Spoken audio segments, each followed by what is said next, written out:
Good afternoon, everybody. Welcome to our roundtable discussion or dinner party, as Alan has been saying recently. We're so happy that you're joining us here in the international booth for the roundtable discussion with Dr. Peter Holowka on COVID, the catalyst. I think this is going to be a very interesting discussion, and there's some interesting points I'm sure we will discuss based on our panel discussion this morning. And Peter, he's Director of Educational Technology at West Point Grey Academy in Vancouver, British Columbia, and also part of the leadership of the CIO Association of Canada. And so we're so delighted to have you, Peter. And I'm just going to turn this over to you. And for the audience, we will be taking questions right after Peter has finished his introductions. And so please raise your hand by clicking reactions at the bottom of your screen, and you can unmute yourself to start asking questions. Thank you. And Peter, please take it away. Thank you so much, Chitra. So welcome everybody to this session. I'm the Director of Educational Technology at a university preparatory school in Vancouver, Canada. And it's the COVID journey has been a bit of an interesting experience. It's been transformational in terms of our positioning in the market of education. So some schools have closed. Our school, the mission line doubled. And there's certain things that that indicates that we've been doing right. It's also been, I think, for us at least, it's allowed us to deliver a better experience for our community. We've also been judicious in terms of deciding what we're not going to be doing. And so some example, like my favorite example about some of the impact that COVID had for us in a positive way is that it made the customer experience, the parent and the student experience better. So just the low-hanging fruit of that would be something that I think telemedicine also parallels. And there's high transaction experiences that require a lot of transaction cost for a little bit of a good that you value, right? So for us, the parent teacher night would be a perfect example of that, where let's say you want to hear how your child's doing. Well, you got to drive down to the school, you got to book the appointment, you got to go to the class, you got to sit, you got to wait. And now because of the COVID skill set that we're all left with because of the work from home movement, our staff has the ability to work from home. Our students and parents also have the ability to work from home. And when the faculty are on campus, they're now equipped with cameras and microphones, et cetera, to make that video conferencing possible. So what this means is that when you do a parent-teacher night, as a very low-hanging fruit example, you have the ability to come in quickly, meet with the teacher that wants to talk to you, and move on. And so you improve the experience that way. It's and of course, if you wanted an in-person meeting or something longer, you could do that, but it is a much more streamlined example. So that's the transaction stuff, which telemedicine. And I think if you're trying to go for a mortgage, et cetera, you don't have to fight through traffic. You don't have to drive. You know, there's environmental benefits as well. There's lifestyle benefits, et cetera. Childcare is easier to stick handle in terms of if you have young ones at home. So that's the very low hanging fruit example. My favorite example of some of the things that COVID has done for us is, again, because you now had the opportunity for your whole workforce to upskill in terms of their technology skills when it came to remote work or email or video conferencing. And some people, you know, like I work at a school, and some people in the drama department and art department aren't really technical, and they never had to be. And last year they were kind of forced to because that was the deal. And so we've had this upskilling, and it's worked out well for us, and that we can now deliver a better service / product to our parents that are paying, you know, top dollar for this education. And we are lucky enough to have a lawyer on staff who was a child actor of all things, and decided to go to law school and realized that no, I want to do something that makes me happy, and education is what makes him happy. And so because this is COVID and we're not out of the woods totally, we had a potential exposure for him on a weekend or something. And we, as an act of, as a precaution, we had him stay home, self-isolating until his test came back. So he's staying home and self-isolating, but he's fine. Like, so he was able to do his lesson, and we do sub coverage because he wasn't in the building to take his class, but we were still able to have him teach his class um, as if he was there. And so this works on, at least two levels, right? One is you have a lawyer teaching law 12 in a high school. That you don't get better than that. And the other part is just pedagogically, even if it wasn't that discipline specific, no one knows your kid as well as a teacher who has that kid all year long. And that's because you know that this kid learns a certain way, that kid learns a certain way. This kid's really shy, needs a little more teasing out. This kid you need to leave alone because they kind of know it, and they kind of demonstrate on the test, but they're really quiet. This kid needs a little bit more support and encouragement. So we are now able to deliver better experiences to our parent, teacher, and student community because of what the COVID experience did for us.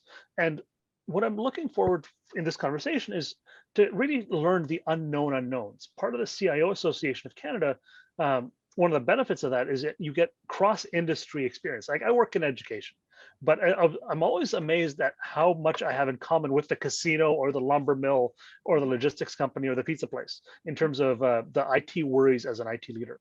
And so I don't know what you've learned because this is so new.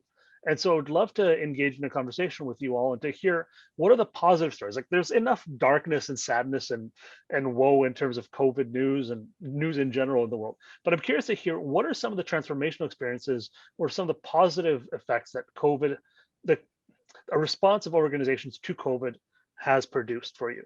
And if there's looking at the future, where is that trending, and are there any opportunities on the horizon that we could maybe take advantage of, both in terms of your organization, but also for others to steal from the best and to learn from the good ideas that you may have.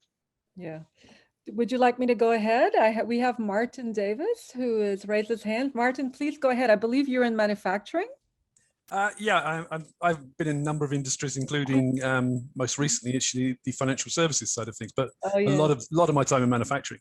I'm actually also in Canada, Peter. I'm on probably the eastern coast, so New Brunswick, probably almost as far across as possible away from you. I just wanted to kind of comment on a couple of things you said there. So one was around the schools and how things are transforming and things like that. And I suppose it was really a question around how much do you think is going to stick and stay once COVID is lessened, the threat is kind of reduced or gone or whatever else? So it really depends on how well it's being delivered. This is a really complicated conversation and one that is being recorded. I'll save my more edgy thoughts about for maybe a more in-person conversation if we ever get to meet. I think the video conferencing and teaching, if it's driven by people who are really trying to do a good job and there's no alternative, like it's stay home and don't learn or do video conferencing, then that's the winner. But I think if you have the ability to come in person, there is no substitute. Earlier this year, when we returned to campus, we were super cautious, and we still remain cautious, and we wear masks and do the hand sanitizing when we come into the building. But the ongoing threat early in September was, look, go hard and follow these rules, or we're going home. And people, the subtext of that was people don't want to be on Zoom. They want the interpersonal connections. So I think it's a poor cousin to it, but it's definitely better than nothing. Are there aspects you think that will remain? The high transaction cost experiences, I think will definitely remain. I think the online proctoring, Amazon's now doing it for its high stakes certification tests. One of my students actually did that. I went into the testing center downtown Vancouver, where you go into that sort of, it's like an interrogation room from the movies, where it's that one-way mirror thing, and you've got the webcam in the booth, and they've got the security guard multi-monitor set up. And so I think that would be nice if it could stay. I'm not sure how the security guard piece. the being able to write a high stakes exam anywhere, I think would be great. If your testing center isn't near your city, if you're up in the middle of a lumber town somewhere and you need to recertify your IT credentials because you're serving the resource operation there, you don't have to fly down. That would be nice. I don't know if there's longitudinal data, and I always worry about something high stakes like that. What are the odds of that being gamed or screwed with? And that makes me nervous. I actually would like to ask Martin too, in terms of the supply chain manufacturing, what are you seeing? We really want to hear a little bit more about even what you're experiencing. I think we're seeing a lot of companies that are, to start with, they struggled. There's one small food manufacturer that I do some work with, and mentor their CIO. And they started off by struggling. How are we going to carry on? How can we actually physically distance within the production area? How can we protect ourselves? How can we protect our people? All of those types of things, and they were deemed, because it's food manufacturing, as being essential. And doing things such as separating the shifts so that there was a 30-minute gap between shifts, so one shift did not come into contact with another shift. So if they did get infected in one shift, they could carry on with the other two shifts without bringing the whole production down. Aspects such as that, and the normal thing, the temperature checking, regular testing, hand sanitizing, masks, all of those types of aspects on top. But they had an additional problem because of the shortage of some products, that some of the products they're producing were in greater demand. So they've actually had, over the last year, a 30% increase in sales. So they're coping with trying to increase production and all the supply chain aspects, such as trying to make sure they get enough raw materials and transportation being disrupted by COVID, all of those types of aspects as well. And some of their raw materials come from South America, others more locally, etc. So a lot of different aspects of that impacting the supply chain, impacting their ability to produce, impacting them then getting the finished products to market. Or even getting people to work. I know the restaurants certainly are, on the end game here, are having that kind of trouble. Yeah, and they had a few problems like that. I don't think they suffered as much as some of the restaurants like that. But there's definitely the issue because of the CERB payments, the Canadian government payments. That there's definitely a class of people that said, well, I could either go and do this low-paid job, or I can stay at home and get the government to pay me, and I'm actually earning the same or more. And so I think that caused major issues, as well as in some areas, the low cost kind of foreign workers coming in for the fishing industry, for the harvest and other things like that. Getting those workers because they couldn't travel in from Mexico or wherever they were coming from. And I think that's had a hit on some industries and some producers of different things. And so I think there's a lot of those types of aspects too. I mean, do you think that going along with Peter's question around the theme of what will persist after this, which key things, which are some of the things that you think will persist, certainly from this company? I think some of the things that will persist will be do you really need to have the in-person meeting? Do you need to travel, fly for a number of hours, etc., for a 2-hour meeting? Can you actually do that via Zoom? And I think there's a balance there, because sometimes it's very good to have that in person and actually build that relationship. I've always found that at least having met somebody for the odd day or something, then it's a lot easier to have those phone video conversations afterwards. I started a CIO role in January last year for an insurance company serving Bermuda and the Caribbean. I managed to get to see all of my staff in the diverse locations where they were before lockdown. I got back from the Caribbean March the 7th last year.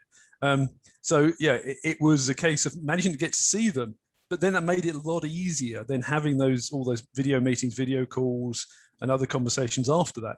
So I think it's a balance between the different things. Peter? Looking forward to hearing Pat's contribution. Her hand's been up for a while. And Pat, I didn't see. Go ahead, please, Pat. Love to hear what you have to say.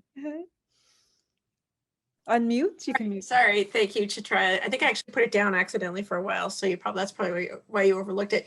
Yeah, I mean, I'm torn between two questions or comments that I want to ask, but I think I'll kind of ask for Peter's thoughts, Martin's thoughts, anybody's thoughts on the benefits of work-life balance that I think have accidentally happened, at least in our household, right? So my husband and I have always lived in Southern New Hampshire, most of the time lived in Southern New Hampshire, and commuted to some part of Greater Boston, which may sound, it's 40 miles, that's not too bad, but in traffic, that can be horrible.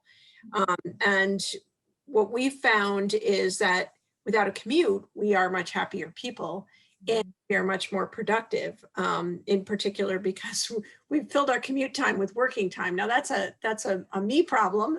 We shouldn't be doing that, but what's happened is instead of leaving the house at 7 and returning at 9 and having 2 hours on each end being a commute, we're working from perhaps 7:30 or 8 until, except for breaks for wonderful talks like this, until 8 or 9, right? And so we're doing an awful lot of work. And I think there's tremendous benefit there that I don't know if companies are recognizing. The counter to that is if they do recognize it, especially in the services industries, there's an opportunity to reduce capital, right? To reduce floor space. For example, Boston, not really have to have as many people, use more of a hoteling methodology. And there's also, Martin already mentioned it, reduction of travel, right? Because you can actually do your meetings. I'm formerly from the consulting world, and that helps in a lot of ways. So I'd be interested to hear if anybody's hearing word on the street about, yes, we want to reduce the size of our footprint in a city, or yes, we would like to reduce our travel costs. We see an advantage to doing this now that the world has taken on willingness to meet remotely. Can I give you a practical example? Yes. It's I know the CIO for a company called Net Health down in the southern US. They've reduced their physical offices from 33 to 1. Just basically kept the head office and have moved everybody apart from certain people that need to be in head office and occasionally people coming in and out, basically moved everybody to be remote. And you think it's permanent, like? Oh yeah, and they've actually terminated the leases on those properties. I think that's so brilliant. Yes, I think that's great.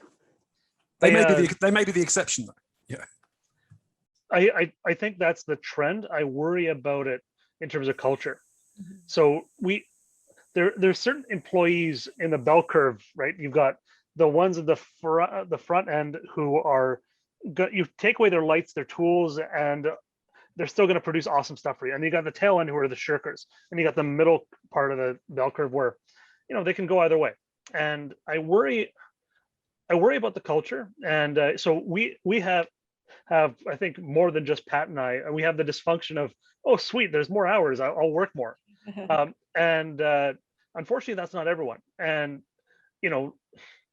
I don't know how you measure productivity. And even if people are like us where we work too much, there's a price to that, right? Like some people, the trend, the walking between buildings to meetings was a natural health social break. And in the absence of that, I don't know, I wouldn't sell all my commercial real estate holdings if I was a company. I think there might be some flex space that might be how things get redefined, where you come in and use your desktop, laptop, whatever, and have sort of basically you'd have sort of like universities had those cubbies where you bring your backpack and your books and you'd use it for 4 hours and you go away. I think that might be the future of work. Which I think a lot of consulting companies do that. I think that's exactly right. I think it's called what we called hoteling. Yeah. And I think that's a great idea. And your point about getting up and having to walk to get to somebody's office or to get around the corner to a different building is a good point. And that's where perhaps incentives created by the costs of benefits could be woven in. And it allowed, the thing is though, you're losing some of that. You lose the thinking and decompression time between the meetings. Yeah, and some of what we talk about, Zoom fatigue, back to back meetings. It's trying to force yourself to get out your chair and actually walk around the house or something. And I think, we miss the exercise from a physical standpoint. We miss that decompression, the de-stressing time between meetings. Well, there's a cognitive cost for just staring at the screen all the time too, obviously too. We have Alan. Alan, go ahead, please. Well, I was just going to say that, I do think that people are really tired of Zoom, but I don't think it's going to be an either or proposition because as I see traffic increase in Boston again, that's going to get old pretty fast, pretty quick. And, so maybe there is going to be a need for people to get in the office together 1 day a week, 2 days a week, but I don't see them giving up the advantages of remote meetings for a lot of cases, especially the cases where, you know, why did I just travel 2 hours for a 1 hour meeting? It makes no sense, right? Like, going down to the office to make sure that you're in meetings all day long and that it's a very productive day. I think that people are going to really plan their travel time and really make it efficient. Yeah. One of the things in my head at least, and maybe I'm wrong, maybe it's just my inside voice and it's it's not a correct voice. I think that I'm reluctant, and I worry about a potential race to the bottom with compensation. And like I'm in the education space, I really wouldn't want to be at a community college because if I can deliver remote instruction out of my community college, that's nice. But if I'm a student, I can get a community college credential, or if I can do the work, I can get an MIT credential. Well, I'm sorry, community college is not winning. And if it's priced anywhere close, and by the way, the economic model for an MIT, maybe there's a desire to keep it exclusive, but it's not like you're constrained because you can only offer this course to this number of people, and that's why it's expensive.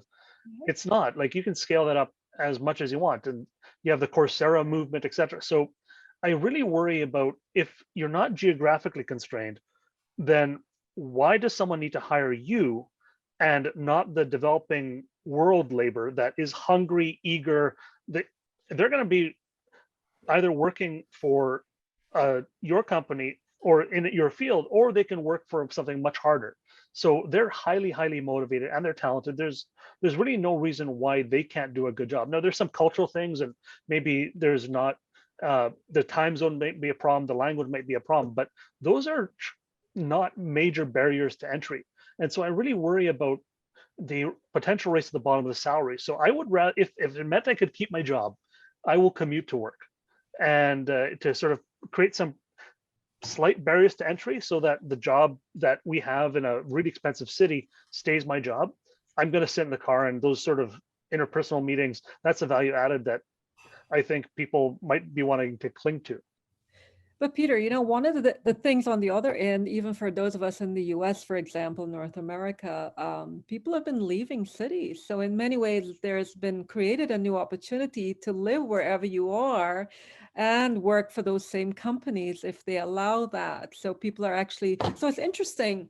What are the organizational priorities and our shift in this time versus the individual choices people are making? I think that's an interesting sort of, I don't know where the studies are around that, but I've heard anecdotally many different, thinking in my friends and circles around that. People are making life-changing, because of the pandemic, life-changing decisions, either to go back to work, or they're even women, as we know, we've been hearing women have been dropping out of the workforce. So I'm just kind of curious where you're seeing the juxtaposition between the individual versus the organizational and how they're designing this moving forward. So I know that like hiring calculus and engineering teachers is really hard because there's other jobs they can do, and those jobs pay well. And so you have an opportunity now to broaden the net that you're looking for those people. Yeah. And so, if that there's an opportunity, especially for niche courses, let's say there's a advanced engineering course in semiconductor design that you want to teach, and there's only 3 kids in your organization that want to take it, but in the neighboring schools there's maybe in total 30, so you can offer that whole course to like you can change what do you deliver to capture to reach more customers. At the same time, if you wanted to teach basic science, or let's say basic math to grade 8 students, that isn't specialized, that isn't hard to find. There, if you're looking at cutbacks and other challenges, and finances are hard, wouldn't there be a temptation to look at the developing world and then why would you pay teacher X when a certain amount when you can pay teacher Y way less? And then as we kind of see from the price adjustments throughout the world, if there's a cheaper way of doing things, oftentimes that price drifts towards the cheapest thing, and you sort of have a bifurcation where you have this super high-end luxury thing, like custom chefs and those Michelin restaurants, and then you have the low end, which is gets even lower. So it's a tough thing, and that's hard to predict. I'm lucky in that sort of our focus is to the in-person education to the people in our region who can drive their kids to school. And so there's a certain barrier to entry to that, but I worry just broadly speaking about the potential race to the bottom. So I see plenty of hands up. So Martin, definitely would love to hear from you, and then Pat. But just quickly, in terms of the industries, obviously would vary, right? In terms of what the impact is, but go ahead, Martin. I was just going to make the point that some of what you were saying there in terms of what products you produce, where you produce it, what courses you give, all that. Some of that is really just basic economic theory, isn't it? Which is, producing the right products using the right set of costs, the right set of labor, the right price point in the marketplace, targeting the right audience. So, I think what's really happening is the audience for some of these things has become broader. COVID has actually leveled the playing field more. So I think some of it is really just have to be careful decisions around what you're going to produce, where you're going to produce it, who you're going to use to produce it, what your costs are, and targeting to the right set of buyers. And I think none of that's really changed. It may have changed how we think about things, and some of the old assumptions may be wrong, but isn't it just basic economic theory? Absolutely, yeah. It's IT sort of seems is I think the moment of the day and the tools of the day is IT, and that's what enables it. But the economic market forces are absolutely at the bedrock of all this. Pat, you have your hand up. Yeah, Pat, go ahead. Yeah, I was just comparing education in my mind to Martin's world to Peter's world, from the way I'm understanding it. So I've raised a daughter, been very involved in volunteering in the school system, which makes me such an expert, Peter. I say with appreciation for the fact that it doesn't. And I've also worked in manufacturing and consulting to manufacturing as well as product development. So I think we've already racing to the bottom on the non-school side. It's already happening, right? Otherwise, we'd have a ton more manufacturing. Government intervention has made attempts at it. They play with minimum wage and all this sort of stuff, which often gets in the way, or maybe helps, whatever. But there's benefit in the classroom, to the point that you made earlier, to having a teacher right there, right? So you use the 8th grade example. Junior high or middle school is a very interesting time for children.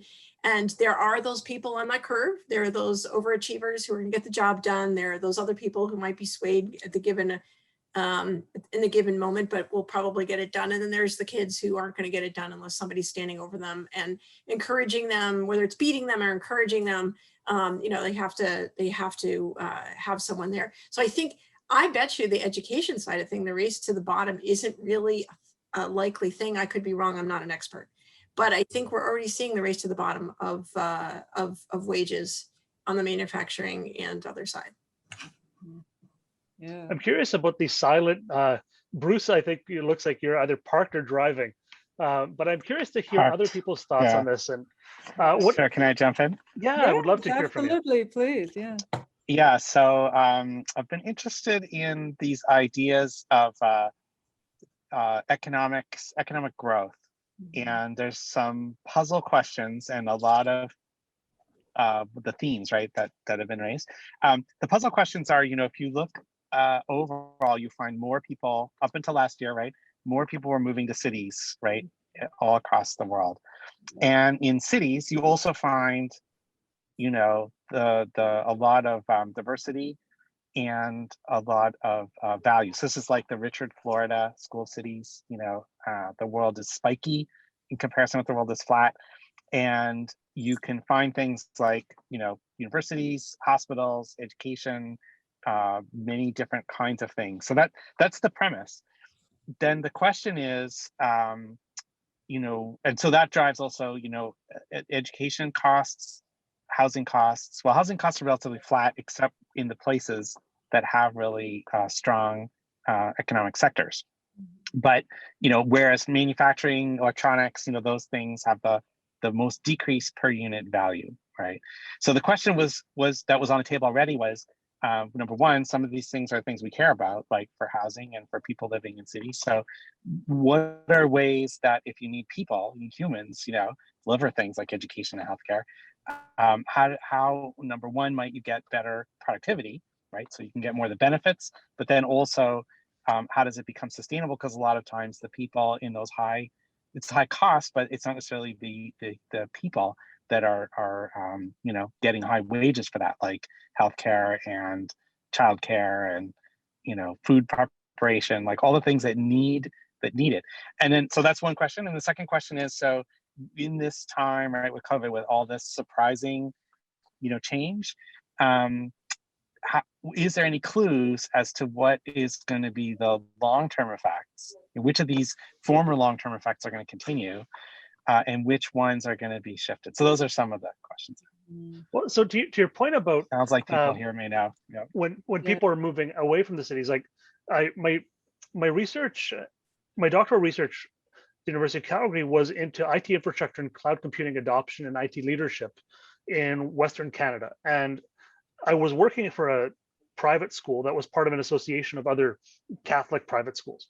And the question we had was, do we run our own infrastructure or do we work as a consortium and build a data center of our own? And then if we did that, who would be the boss? What would the leadership structures be? Who, you know, if people disagreed, what would that look like? And so to inform my work as a CIO, I'm talking to other IT leaders in public systems. And the threshold was 5,000 students or more. That was the, you know, if you were below 5,000 students, my thinking was that you didn't have a choice. You didn't really have the chance to build a robust data center that you could use. There was a strong bias. So the idea was, what are other people doing? And are they going to a data center? Are they running stuff out of their school on-prem only? Is it cloud? Is it public cloud? What are people doing? And what surprised me was that everyone was in the cloud. Public cloud was responsible for some parts of their business, but the other parts that weren't in the public cloud, like on the Google Classroom stuff or the Microsoft OneDrive and the Exchange in the cloud, they were running it out of their data center. Either way, it was all accessible through the cloud. And the reason for that was, and when I do this talk around the world, it's places that don't often get snow. And so I'd like to pull up a slide where you have a door opened and you have half the door covered with snow, and you can sort of see the imprint of the door's bottom, moldings in the snowbank. And how do you deliver services remotely? And the answer is to use the cloud. So you have a data center or you have public cloud dashboard that you manage, and there is one thing you fix that everything else connects to. And I think that's here to stay. I think organizations that weren't in the cloud before moved to the cloud because they didn't have the VPN capability in-house to scale it up. And I think that is for sure going to stay. And I think that enables remote work. I think the higher bandwidth demands and also the response that people have by upgrading their home bandwidth or getting plans that are more generous for their cell phone use, I think that those are things to stay. So I think that enables the remote workforce. That's my best guess to the first question. The second question was, remind me, what was your second? Yeah, maybe let me restate it too. So the second part of the economic growth models have to do with social networks, right? So if you, and this is it's somewhat conjecture, but so one is an MIT, it's a Deborah. One of the Debras, I'm sorry, forget which one. Henderson, I think. Yeah. And then the group at the Kennedy School, like Ricardo Hausman and Cesar Hidalgo, was with both institutions, and now leads his own group in Toulouse.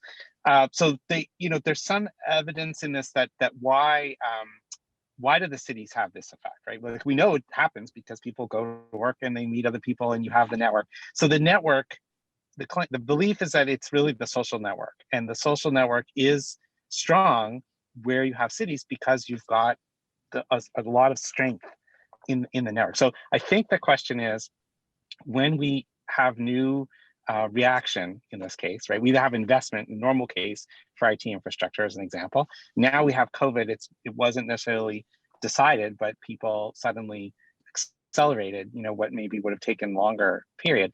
The question is, are we reinforcing the social networks we already have, right? Or are we seeing any change to the social networks? And I don't know if anyone knows the answer yet, but that I think is the way to think about the question. I'll jump in quickly. The idea of running to your meeting down the hall is the micro version of the macro level of the city, and the chance interactions between the butcher or the barista or the person that you bump into that happens to have a similar interest. And I think that serendipity is important. But I think Pat and Martin had some contributions as well. I was just gonna throw in the whole thing around the social network side of things. Yeah, I live up in New Brunswick, relatively rural. Yeah, we've seen, going back to the property thing earlier, considerable increase in property prices. Yeah, all spare lots around are being bought up and built on. A lot of people moving from elsewhere in Canada, from Toronto, from other major cities, but also moving from Boston and New York as well up here. So we're seeing all of that. And the social side, though, something I've always noticed being a CIO being based up here is there's no big CIO network here. If I want to go to a decent CIO conference, I go to Boston or Toronto. And I tend to go to Boston. I happen to prefer being there rather than Toronto. But it's that whole thing about where do you go and how do you build that social network? And without, and it's difficult on purely virtual situations to actually build some of those friendships, liaisons, or whatever else. And yes, Peter, I definitely should join at some point. I assume you were looking me up to see if I'd ever joined. But yeah, so it's that whole thing around how do you actually find the social networks when the situation is changing. Yeah. Quick question around culture, and Peter, you can respond to both Martin and I. How are organizations addressing the question of culture with all of this remote work? What's your thoughts on that? It's so hard. I think it depends. The jobs are changing, and the people in those jobs have different priorities. And so, before I signed up for a job because I liked the teaching part, I didn't know there was an option to do it remotely. And if there was an option to do it remotely, maybe I would align my career choices with the remote institution rather than the in-person one. And if you sign up for the in-person one, then it's hard. It is harder. Like Pat was saying, like you're waking up earlier, driving and staying there later, but there's a certain product difference between the in-person products and services that you deliver to people and the ones that you can do remotely. And so I think the trick is to look at that as a package deal as an employee, where am I okay with the remote, or am I okay with coming to the office? And then where do I want to work? And then of course, how much are they going to pay, and what are the costs involved? And it's a super complicated matrix. Yeah, I agree. And Alan, just before you talk, I mean, the one thing I'm thinking a lot about is managing these remote teams. So those of us who are in tech have a bit of experience, maybe a little bit of runway towards this. But I think the way we think about organizations and managing teams and organization has to shift somewhat here. But go ahead, Alan. Unmute. Alan? Thank you. I should know that by now. Okay. So, for me, I think I'm not convinced that the in-person network is sort of the panacea and the remote network is sort of a second-class citizen.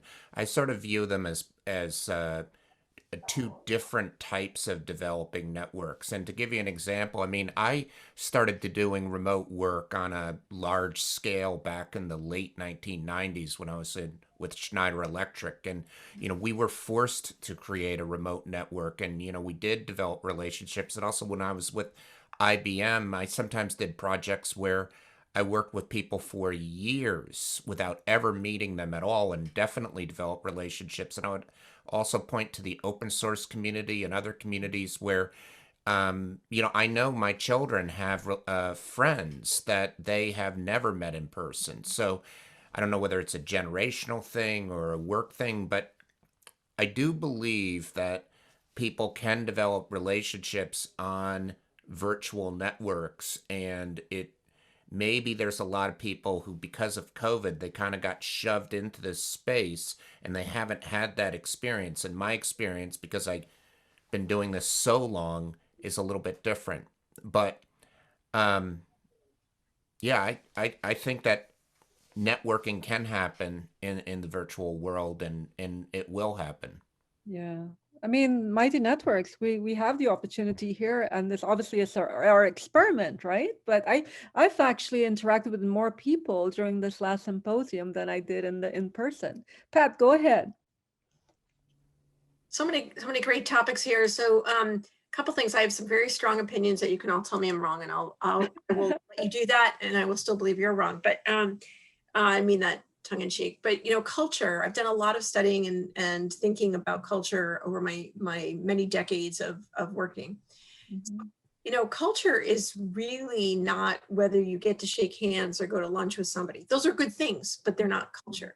Yep. Culture is the environment that's created by the incentives that the management, this is Pat's opinion in the moment, by the way, the incentives that are created by how the management rewards, whether that is reward is your salary or the pat on the back or the attaboy or the, yep, we're going to go with Chitra's idea and not Alan's. And again, I'm going to go with Chitra's ideas and not Alan's. All those things that forces that affect how people want to strategize to get in good graces. That is what culture is. That does not need face-to-face. It needs face-to-face. It does not need to be in the same room to create excellent culture. Okay. But people think culture is something different, but that is what culture is. You can innovate and have a strong team by being, if your business model and your product allows it, by being remote. So I think you can do that. I had another point that actually went out of my head because I got so charismatic. I have a question for you, Pat, along this line. Do you think though that leadership is equipped to handle this? Oh, well, that's a different story. Yep. So if you're asking, is leadership equipped to create a positive culture? We have plenty of evidence to say not that often. Right. And that's my humble opinion and cynical opinion. Are they equipped to use technology to create a positive culture? Yeah. And in many cases, in most cases, yes. I run a small nonprofit. Do you mind, Alan, if I explain what Canada is for a minute? Right. So we're a small nonprofit that we started 3 years ago to help veterans transitioning military spouses with job interview prep. So, I started from nothing, and, 3 or 4 years later, we're way beyond nothing and still at nothing at the same thing. But, we have a huge outreach, and we have, a handful of us managing this, primarily me. We are creating a culture of making sure people feel cared about, making sure we are accessible, making sure we're honest. The name of our company is Candorful, as in full of candor. And we're doing it. Of course, we're small, so it's easy to control it, right? But we're doing that 100% virtual, right? I am in southern New Hampshire, where we have pretty good snow, Peter, not quite as good as yours, but pretty good snow. Southern New Hampshire, my volunteer interview coaching team is throughout the US. My co-founder is in Ohio, and my board is all over the East Coast, right? So, and we do it over Zoom, and we did that long before COVID. Of course, you haven't been around that long, but you get the picture. So, you can create culture no matter what. We are set up for the technology to create good culture or bad culture, but we're set up with the technology to do it. Yeah, got it. Basically, Zoom. Yeah. That answer, is that what you meant? Yeah. No, I definitely want to touch on that anyway, because I think it's so critical. Martin, do you wanted to jump in? Yeah, I was just going to say, I think part of the problem is not about creating culture with everybody remote and with Zoom, because as you just demonstrated, if you actually set up like that and you target how you want your culture to be, you can. I think part of the problem is too many companies don't even understand their current culture or how they create it or what they do to create to change it, or what they can, how they can, you can never actually totally control culture, but you can push it in certain directions by doing certain things. And I think part of the problem is they don't understand their current. So now with COVID and remote working thrown on top, they can't even work out what they were and what they're going to be and everything else. So it's that whole thing around what should your culture be and how you should be trying to build it. Yeah. Do you think that people are having a bit of a wake-up call around this, Martin? Are you seeing any of that? That, oh my God, I've got to maybe pay more attention to some of these things? I think some are, some aren't. I've seen all sorts. And keep in mind that some of them aren't even totally cognizant of their culture when they were in the office. So why they should be any more cognizant when they're not even face to face with people. Yeah, got it. Peter, I'm thinking this through and just listening to your commentaries about the online teams and Alan's example and Pat's and Martin's, and I do think I'm wrong. I do think I think there is some daylight between my perspective and your perspective, and I think I was probably wrong in that. But I also think that you can probably manage, or at least do an okay job with a larger number of people in person. And I just think of the Zoom window hell of 40 little icons and a screen, and like, what is that? How engaging is that? And I think maybe the answer is that yes, you can do it online, but it's just with fewer people. And maybe that's my new thinking about this. I was going to challenge some of that with the thought of, isn't part of that when you're in an office, you accidentally bump into people and you accidentally have the conversations. When you're all remote, you physically have to plan how you're going to interact with individual people. Yeah, there's some active design. Pat, you want to jump in? Sure, I'll try to make this one real quick. So, Chitra said this before, and I want to emphasize it. I've actually been more involved in conversations this year at the MIT CIO Symposium than any other year, probably at a 100x level, if not more. And I think it's because I feel I can talk to Peter, I can talk to Martin. They're not just on the the auditorium deck there talking to me. I can actually talk to them. And as another example, we attended an impact summit last year we were invited to, and I ended up getting 2 grants out of it because I was able to write people's names down, write little quips that they had said, where normally if I was speaking to you face to face, I might, or listening, I might not really kind of get that. So there, I think, to Peter's point, if I have 100 people, 100 little pictures there, is that any worse than being in an auditorium listening? Or is it the same thing, right? So I don't mean to be so disagreeable, but I actually enjoy Zoom interactions. The beauty about people challenging your thinking is that if you're wrong, hopefully you're just wrong then. And they're like, oh, this is a new idea that you were going this way and they told you to go this way. And then you go, okay, we're going to go this way together. Thank you for putting up with me, Peter. This is a pleasure. I think this kind of conversation allows us, it's a good example of this exchange and this opportunity to, speak to Martin, speak to Bruce, hopefully everybody else who's quiet right now. Alan, did you want to jump in? Yeah, so, people talk about the chance encounters that happen in person. Well, those depend upon people showing up. And if the person's not in the office, you're not going to have the chance encounter. Now, we did an experiment today. We had a water cooler chat. And you know what? The people who showed up had chance encounters with other people who were there at the water cooler chat. And we had some interesting conversations. They weren't in person. But I would also say that there are other startups that are trying to innovate and create online a more of an office environment where people can get together and bump into each other. I mean, not all these things. I mean, we all remember, Second Life, which wasn't, you know, a huge success, although popular for a little while. But yeah, Peter's laughing. That was a long time ago. We're showing our age. But, you know, I mean, I can tell you, you know, Chitra hosted Flow, which had a very interesting data visualization technology. I think that it would be very cool to get some of these startups into the symposium and demonstrate their technology, and let's see what we can do. Yeah, yeah.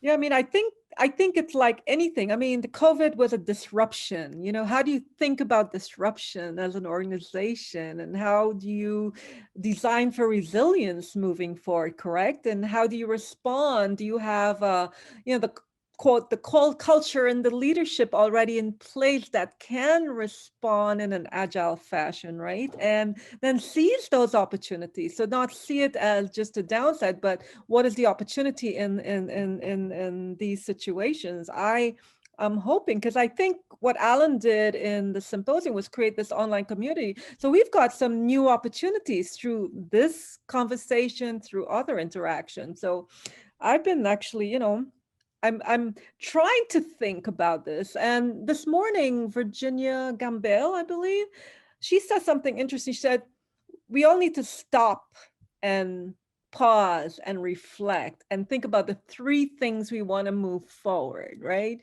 Are we really, you know, I think it's an important moment to do that, whatever context we're in. So anyway, I want to throw it back to you, Peter. Just some thoughts. Well, I'm curious to hear Michelle, and what industry are you in, and sort of what you know, what has COVID done for you in a good way? I'd love to hear your thoughts. Hi, Peter. Thank you. It's so funny. I have a real, I was in the fast lane, so I would travel 3-4 days a week. It was crazy. And then when COVID hit, everything stopped for me. So I just, you know, landed at home. And really the first thing I said to myself was, I don't want to be the same person that I was going into COVID as when I go out. And that was my only goal. And, you know, I, like Pat said, I love my work-life balance. You know, my company now is saying, you know, hey, you know, get on a plane, go to Texas, it's open, you know, and I'm sitting there saying, no, like I have been just as successful, if probably not more, at home from a work perspective, but also from a learning perspective. Like you have never, ever, and ask Alan knows me for years, you would have never caught me being able to sit here at 6:30 at night and just listen, right? Because I was either coming in on a plane or whatever, like I would have never made time to just listen. And so, yeah, I am totally different, Peter, and thank you for asking. In such a good way. And now, like you said, I need to pause and decide, you know, what are those three things that are so important to me? And I don't care if planes are packed, all going to Texas. I'm not going. I'm not going. And I used to love to go to Toronto and everywhere. I mean, it was a blast. But I think once I was taken out of the fast lane and I paused, I realized it's probably not the best thing for me. So now I fill my day with balance. I run, I hike, I work. I don't care. I don't even care if I have to work until 10 o'clock at night. It doesn't matter to me because I feel like at the end of the day, when I put my head on my pillow, I had a great day. I love this, Michelle. So I was asking this question earlier, the individual choices versus the organizational choices. I heard you. What's your organization? How are they responding to this new you? I don't think they care. Okay, good. They only care, all they care about is, am I doing my job and I'm being successful? Good. If that starts to become a problem, then they're going to care.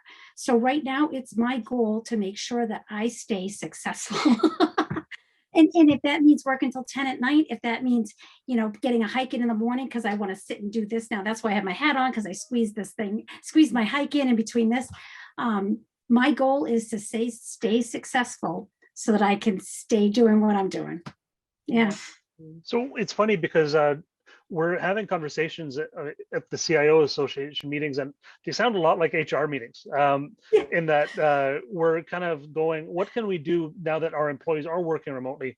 Like, and you have sort of two camps, and they're both right at different times. I think you have the camp where, okay, let's give them a program where they do a group fitness and some social sort of outlet. And there's another camp where it's like, no, they've been on Zoom long enough. Let's leave them alone. Let's give them more time to themselves. And so we're definitely looking at, okay, people are working hard, really, really hard. How do we mitigate, like there is a support them to do the job well, but also support them so they don't burn out. And because that commute was, at least for me, like it was just dead time, right? I'd sit there and listen to a podcast about something stupid and come to work laughing, and then, okay, I'm going to think now. And now that's all productive, and that's not free. Like you do pay a price of some sort to do that. And so sustainability employees is a big thing. There's a second point I have, but I'll wait for Pat to. And we have 4 more minutes, so Pat, go ahead, and then I'll be real fast. We were talking, something you said, Peter, early resonated with me. I wanted to share another really quick story about a person who's very important to me, who works for a very large pharmaceutical company. She'd be mad if I said what it was, but she's working on a very, very, very important project that relates to a lot of what we're talking about right now. And I watched that company, she's new to that company. I've watched that company step up and make sure that they about quarterly do things like a remote mixology class, a drive-through Christmas lights thing, and all about quarterly. They're doing nice things for their employees so that certain pharmaceutical item gets put in your arm very, very quickly. And I'm thinking, you know, there's a lesson to be taken. They're doing this because they need to do this for the crisis and for their bottom line. If every company treated their employees like they were essential to get over a crisis, imagine the loyalty and imagine the productivity. Yeah. wow. The other question I have, and again, this is probably not something we could fit into this quickly, but are we an anomaly? Are we the people on this call, that front side of the bell curve where like you could turn off the lights, disconnect power, and we'd still call in or something on our cell phones to make this all good? And I worry about, like, I think of the hotel experiences where you see this gorgeous hotel, billions or millions of dollars spent on this thing, and you got a clerk who's screwing it up. And because the poor treatment of the waiter, of the clerk, of the whoever, that low-level employee, you don't want to come back. And I wonder if at the executive level, we're all this mindset of, yeah, we're good, we're going to give more, blah, blah. But what about the middle of the bell curve and the lower end of the bell curve? And what about the mediocre employees? And how does this shift to online work for those people? And that's the, you know, that's sort of the other side of this question, where as executives, we're good. But what about the average and below average? I think you're touching on really what we've been seeing is the pandemic has unfolded some of the cracks in our system, right? The inequities. And you're absolutely right. What I'm seeing in some of my interactions where I'm currently at is that there are certainly challenges. And, you know, we're all, you know, those of us who are tech savvy, it's easy for us to upskill or with access to the infrastructure that we can upskill. But what happens to those people who do not have, you know, those things? There are a lot of people falling back. So you're absolutely right. So listen, we have 1 more minute. Peter, first of all, may we thank you so much. It's been wonderful having you, and thanks to everyone for engaging and having a fantastic conversation. We hope we can continue at another time and place. I think we're at a very interesting time. And, you know, we look forward to hearing more about what's happening in Canada and also our other international partners eventually. And if there's anything else, anyone else wants to say, Peter, any final words? Yeah, it's kind of like that Cheers theme where, you know, everyone's troubles are the same. And if it's Canada or US and globally, I think where there's more that keeps us aligned and we have in common than not. And I always love these talks because there's so much that we have in common and so much we can learn from. And Alan and Chitra, thanks so much for being the driving force behind this. Thank you. Thank you. Thanks, everybody. We'll talk again soon. Thanks, everybody. Bye. Bye. It's a pleasure. Be well. Bye.